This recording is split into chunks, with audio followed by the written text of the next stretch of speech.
বিজিবির পক্ষ থেকে স্বাস্থ্য ক্যাম্প হচ্ছে, যেখানে অসহায় মানুষেরা স্বাস্থ্য সেবা পাচ্ছে। এটা একটি ভালো উদ্যোগ। আমি দেখতে পাচ্ছি যে কি উৎফুল্লভাবে এই ক্যাম্পেইনে অংশগ্রহণ করে তারা স্বাস্থ্য সেবা নিচ্ছে। বছরে কয়েকবার হওয়া উচিত বলে আমি মনে করি, যেহেতু এখানকার মানুষ নদী পার হয়ে তাদের উন্নত স্বাস্থ্য সেবা নেওয়ার জন্য চাঁপাইনবাবগঞ্জ এবং রাজশাহী যেতে হয়। এই ধরনের যদি স্বাস্থ্য সেবা প্রতি বছরে 4-5 বার হয়, তাহলে অবশ্যই এদেশের সাধারণ মানুষের, গরিব অসহায় মানুষের খুবই উপকার হবে বলে আমি মনে করি। নদীর ভাঙ্গনে একটা হাসপাতাল ছিল, তো নদীর ভাঙ্গনে সেই হাসপাতালটা বাদ হয়ে গেছে। আনসার ও বিজেপিরা যেন চিকিৎসা দেওয়ার জন্য, ফ্রি চিকিৎসা দেওয়ার জন্য এঠে করে রোগী টুগিকে মাইকিং করে ডাকার পর সব এসেছে। পাচ্ছি, ওষুধ পাচ্ছি, সুবিধা পাচ্ছি, ওষুধের সুবিধা পাচ্ছি এবং সুখ সুবিধা পাচ্ছি। পদ্মা চরহানা যেতে পারছি না, এখানে পাচ্ছি আমাদের সুখ সুবিধা এবং খারাপ পাচ্ছি আর কি। ওষুধ খেলে আসছে, চরে আসছে, এটা ভালো নয়। আপনার খরচ করে চাপে যেতে হতো, এটা আল্লাহর কাছে হাজার শুকর। রাজশাহী সেক্টরের অধীনে চাঁপাইনবাবগঞ্জ ব্যাটালিয়নের আমরা একটা সীমান্তবর্তী এলাকায় আমরা এখানে মেডিকেল ক্যাম্পেইন করছি। আমরা মোটামুটি আশা করছি যে এখানে প্রায় 2000 জন রোগী আমরা পাবো।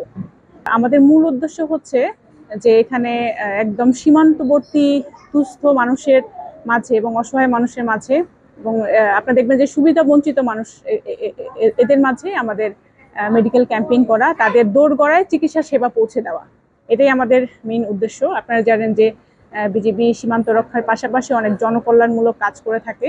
এরই ধারাবাহিকতায় আমরা এই মেডিকেল ক্যাম্পেইনটা করছি। বাংলা কিউআর, যেখানে নগদ পেমেন্ট সেখানে। সারা দেশে 10 লাখেরও বেশি মার্চেন্টে নগদে পেমেন্ট করুন খুব সহজে। আপনারা দেখবেন যেখানে চরাঞ্চল, অনেক দুর্গম এরিয়া, ওনাদেরকে সাধারণ চিকিৎসা নিতে গেলেও নদী পার হয়ে অনেক দূরে যেতে হয়। তো অনেক সময় এই দুর্গম জায়গা পেরিয়ে ওনাদের চিকিৎসা সেবা নিতে অনেক সময় হয় না, এই চিকিৎসা সেবাটা হয় না। তো ওনারা যেহেতু এই চিকিৎসা সেবা ওনাদের নিজেদের বাসার কাছে পাচ্ছে, সুতরাং ওরা বেশ হ্যাপি।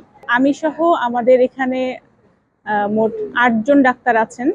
আমাদের সদর হাসপাতাল চাঁপাইনবাবগঞ্জ থেকে ডক্টর এসেছেন, একজন শিশু বিশেষজ্ঞ আছেন, একজন চক্ষু বিশেষজ্ঞ আছেন এবং একজন ভেটেরান ডাক্তার আছেন।